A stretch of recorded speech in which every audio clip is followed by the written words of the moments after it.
Hi everybody, it's Heather from Center for Teaching and Learning, and we're back talking about learning outcomes in our course. And this time we're going to look at how we can actually view some of that learner progress and how learners themselves can view the progress in our course. So you can see that this time I'm still in my demo sandbox here, but I'm actually right in the grades panel. So when I click assessments and go to grades, that's where I'm popping up now.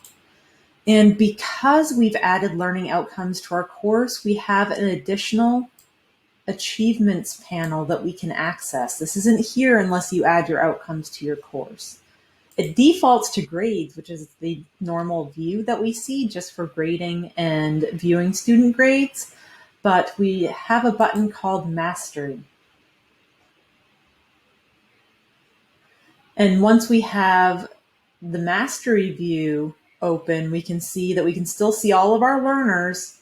And now we also have the ability to view all of the learning outcomes that we've actually tagged to activities within our course. So in some of our past videos, you saw that we were going through and tagging some of our different activities and assessments with learning outcomes, and then they'll populate here. And based on how students score, it'll actually automatically update within this mastery view.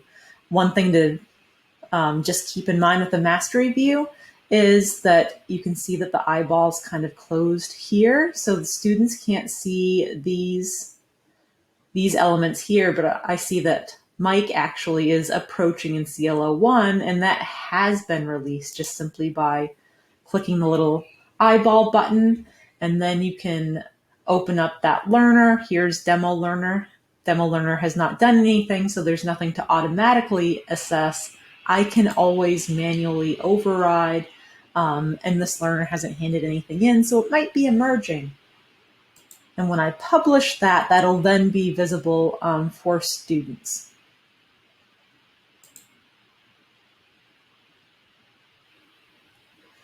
So in some of our future videos, we're really going to dig into kind of the weeds on the assessment piece, but I do want to give you a chance to show you how you can really quickly eyeball student progress and their learning outcomes. And this is the workflow actually for students. And I have a student-facing tutorial for checking your outcome progress as well.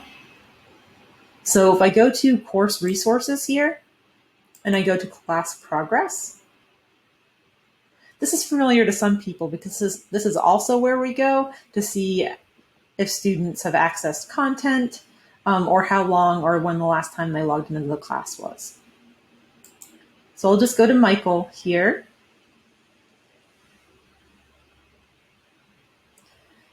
And there's some good information that I have here. What I really want to focus on is learning outcomes.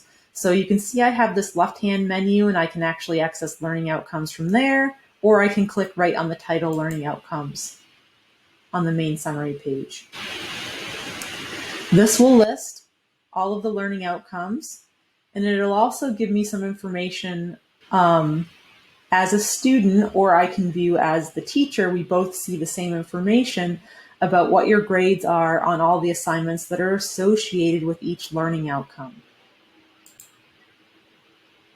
So when I click in here, I can see that Michael actually has not submitted anything to this course, but there are a couple of things that are measuring this course learning outcome. And when I hover over it, it tells me what? This arrow is basically that benchmark that I just left for him in that mastery panel we just looked at. So if Michael had handed in work and it had feedback, it would be in this evidence down here. He'd be able to access the assignment as well as the feedback, which is really helpful because if I give students chances to revise work and resubmit work, they can really easily access, okay, what do I need to revise? What do I need to do with it? And what is my time frame to kind of bump this up to where I want to be with my learning outcome obtainment. So this is really the student facing dashboard that we can also utilize as teachers too.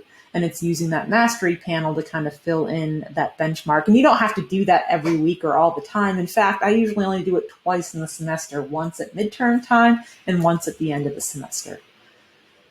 So just like that, you and your students can have easy access to see how the learning outcome progress is progressing in your class. I hope that you found this useful. And if you have any questions, go ahead and give me a holler. In our next series of videos, we'll look at some of the nuances of grading using learning outcomes, assessing learning outcomes with your activities. I'll talk to you soon.